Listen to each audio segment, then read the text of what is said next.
पानी से भरी पड़ी है, पानी निकासी की कोई व्यवस्था नहीं है।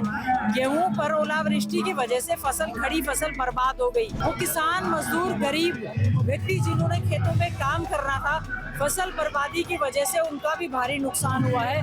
बारिश से काफी फसलें खराब, बेमौसमी बारिश, ओलावृष्टि से जो बहुत ज्यादा गेहूं की, सरसों की जो फसल बर्बाद हुई है, और पिछली बार जो बाढ़ की स्थिति की वजह से फसल बर्बाद हुई थी उसका मुआवजा नहीं मिला है।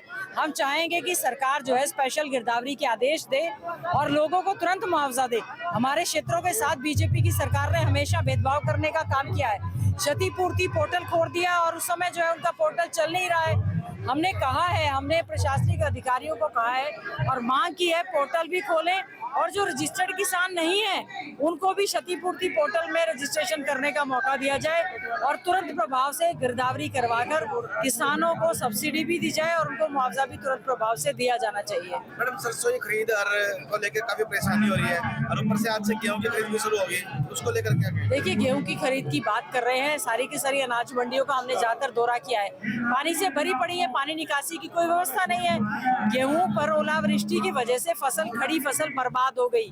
तो मैं समझती हूँ किसान हमारा अन्नदाता आज के समय में सबसे ज्यादा दुख भरे दौर से इस समय गुजर रहा है।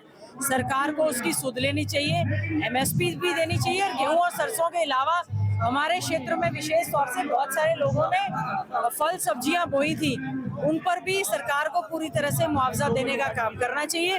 और साथ ही साथ में जिन लोगों ने खेती को बटाई पर लिया था, वो किसान, मजदूर, गरीब व्यक्ति जिन्होंने खेतों में काम करना था, फसल बर्बादी की वजह से उनका भी भारी नुकसान हुआ है। सरकार को संज्ञान लेकर उनको भी मुआवजा देने की तुरंत प्रभाव से घोषणा करनी चाहिए।